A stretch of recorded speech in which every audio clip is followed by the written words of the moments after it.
دو انسانوں کو سب سے خوفناک عذاب ہونے والا ہے، دو انسانوں کو، ایک سود کھانے والا، ایک قتل کرنے والا، ایک سود کھانے والا، ایک ناحق قتل کرنے والا۔ یہ ہمارے نبی کی امت ہے، کسی نے بتایا، کسی نے محنت نہیں کی۔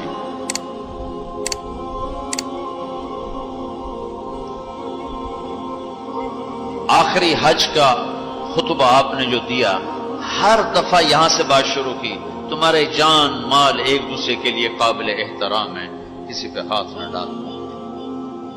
میرے نبی نے کبھی زبان سے کسی کو دکھ نہیں پہنچایا، کبھی زبان سے کسی کا نام لے کر اس کو رسوا نہیں کیا۔ زبان کی لگائی ہوئی آگ ہے جو آج سارے بھڑکتے ہوئے دیکھ رہے ہیں۔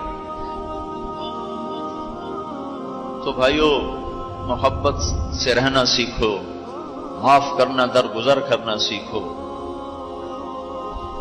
اپنے اللہ کے سامنے جھکنا سیکھو۔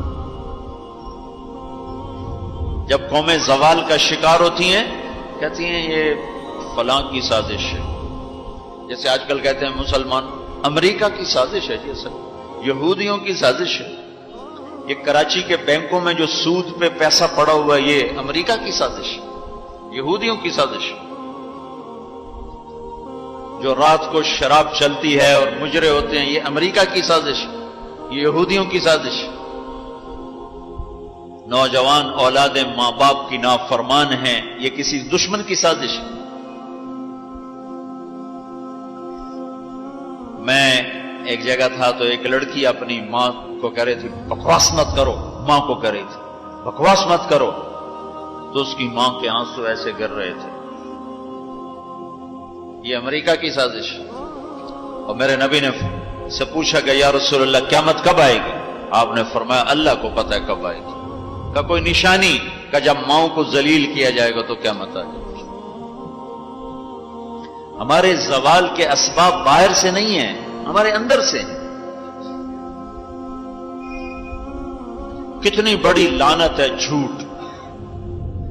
آپ نے فرمایا جب کوئی جھوٹ بولتا ہے تو 3 میل تک اس کی بدبو سے فرشتے بھاگ جاتے، 3 میل تک فرشتے بھاگ جاتے۔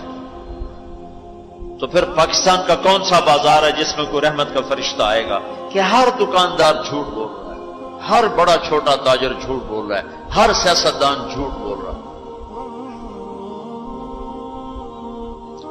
ہر سے مراد ہے 100 میں 99 نہیں، 1 لاکھ میں 99,999، کوئی 1 لاکھ میں شاید ایک کوئی سچا مل جائے۔ اور جس قوم میں جھوٹ اور ظلم اور خیانت پھیل جائے وہ قوم تباہ ہو جاتی۔ ان کو کسی دشمن کی ضرورت نہیں ہے، وہ اپنے دشمن خود ہیں۔ جسے نشہ کرنے والے کا کوئی دشمن نہیں، وہ اپنی ذات کا دشمن خود ہے۔ تو ہم اوروں کو الزام نہ دیں کہ یہودیوں نے سازش کر دی اور عیسائیوں نے کر دی اور امریکہ نے کر دی۔ ہم نے